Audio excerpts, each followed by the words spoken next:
Bawat sikat na manlalaro ng basketball ay may kanya-kanyang kwento kung bakit sila naglalaro. At bawat jersey number sa likod ng mga superstars na ito ay may istorya.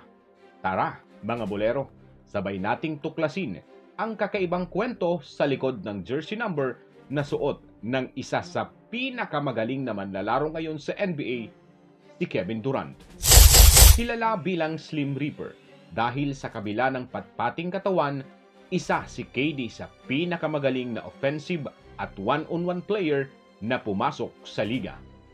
Drafted number 2 overall pick ng Seattle Supersonic noong 2007, at the age of 19 nag-average ng 20.3 points, 4.4 rebounds, and 2.4 assists para sa 2007-2008 season, naming him the Rookie of the Year.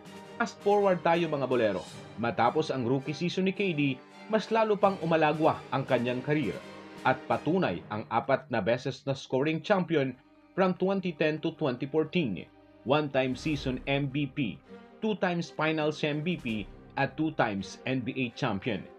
At dahil sa mga accomplishments, kasikatan at galing ni KD, isa ang kanyang mga jersey sa mga best-selling jersey, especially during his time sa OKC at Golden State Warriors, the Durant jersey number 35. Sa likod ng kasikatan ni KD, isang masalimuot na pangyayari ang naganap na dahilan kung bakit 35 ang kanyang jersey number. 8 taon lamang si KD nang makilala niya ang basketball coach na si Charles Craig o kilala bilang Chucky Craig. Si Craig ang gumiya kay KD sa mga unang taon nito sa paglalaro ng basketball, na kalaunan ay naging tatay-tatayan niya. Dahil hindi naman lingid sa kaalaman ng lahat, inabandona sila KD ng kanyang tatay. Hindi lang basta coach ang turing ni Craig kay Durant, bagkus isang anak na nilulutuan ng pagkain, ipinapasyal at isinasama pa kung minsan sa panunood ng sine. Dahil sa father-like relationship ni KD kay Craig, mas naging mabigat sa batang KD ang mga sunod na nangyari.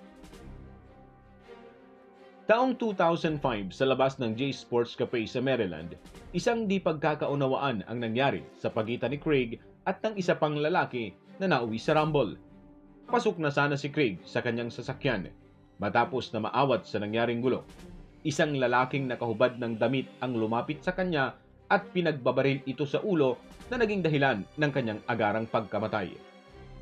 35 years old lamang noon si Craig nang mangyari ang trahedya na nagpabagsak ng daigdig ng batang Durant.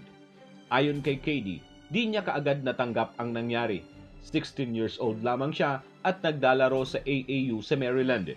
Matapos ang trahedya, nag-umpisa ng gamitin ni KD ang number 35 sa kanyang jersey bilang respeto sa taong nagsilbi niyang tatay sa loob ng ilang taon.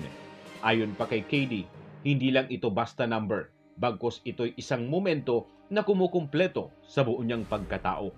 Numero na nagsisilbing alaala ng isang masayang kahapon sa piling ng maituturing niyang kapatid, kaibigan, coach at higit sa lahat, isang ulirang ama. Sana ay nagustuhan nyo ang tampok na kwento natin ngayon. Libre lang naman ang magkomento. I-type nyo lang ang mga gusto nyong player at sabay nating tuklasin ang buhay sa kabila ng kanilang makinang na basketball journey.